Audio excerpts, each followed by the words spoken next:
Novena e Krishtlindjes. Kur biri Perëndis u bë njeri për hirin ton, ai mund të kishte ardhur në tokë si një njeri i rritur, që nga momenti i parë i ekzistencës së tij njerëzore, siç bëri Adami kur u krijua. Por meqense pamja e fëmijëve të vegjël na tërheq me një tërheqje të veçantë për t'i dashur ata, Jezusi zjolli të shfaqej për herë të parë në tokë si një foshnjë e vogël, dhe në fakt si foshnja më e varfër dhe më e mirë që ka lindur ndonjëherë.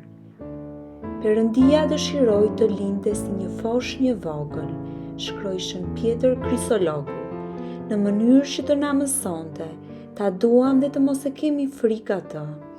Profeti Isaja kishte parathënë shumë kohë më parë se biri i Perëndis do të lindë si një foshnjë dhe kështu do të na jepte vetveten për shkak të dashurisë që na kishte.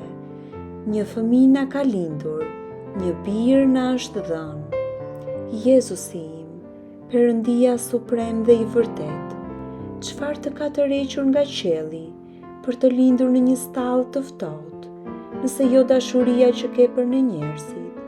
Çfarë të ka tërhequr nga gjiri i Atit tënd për të vendosur në një grazh të fortë? Çfarë të ka sjell nga froni yt mbi yje për të shtrirë mbi një kashë të vogël? Çfarë të ka çuar nga mesi nënt korreve të ëngjëjve për t'u vendosur midis dy kafshëve? Ti që i nde serafinët me zjarr të shenjtë, tani po dridhesh nga i ftohti në këtë stallë. Ti që i vë yjet në lëvizje në qiell, nuk mund të lëvizësh tani nëse të tjerët nuk të mbajnë në krahët e tyre. Ti që u jep njerëzve dhe kafshëve ushqim, tani ke nevojë për pak qumësht për të mbështetur jetën tënde. Ti që je gëzimi i qiellit, tani rënkon dhe qan nga vuajtja.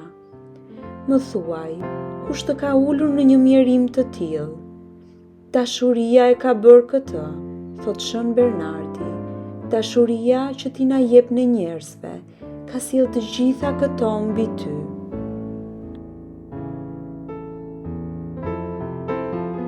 O foshnjë më e dashur, më thuaj, çfarë ke ardhur në tokë për të bërë?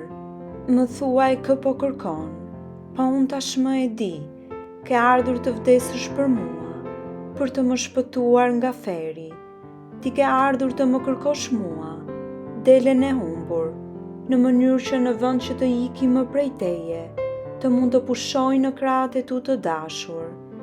A Jezusi im, thesari im, jeta ime, dashuria ime dhe gjithçka ime, kë do të dua nëse jo ty? Ku mund të gjej një baba, një mik, një bashkëshort më të dashur se ti?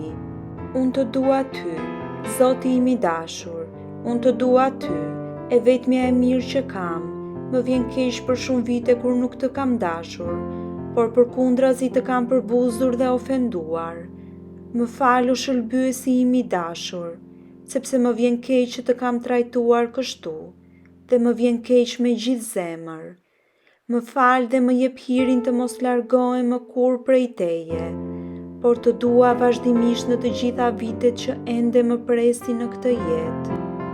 I dashuri im, unë të jap veten të rësisht ty, më prano dhe mos më refuzo si që meritoj.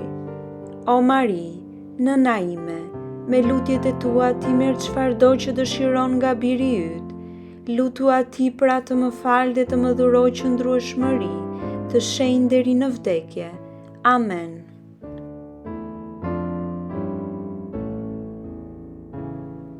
Gëzuar dhe e bekuar qoftë ora dhe momenti, në të cilin lindi biri i Perëndis, nga një virgjëresh shumë e pastër, në një stallë në mesnat në Betlehem, në të ftohtin therrës.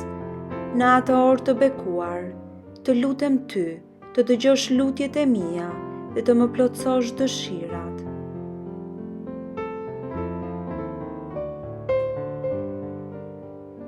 Nëpërmjet Jezu Krishtit dhe nënës së tij shumë të bekuar.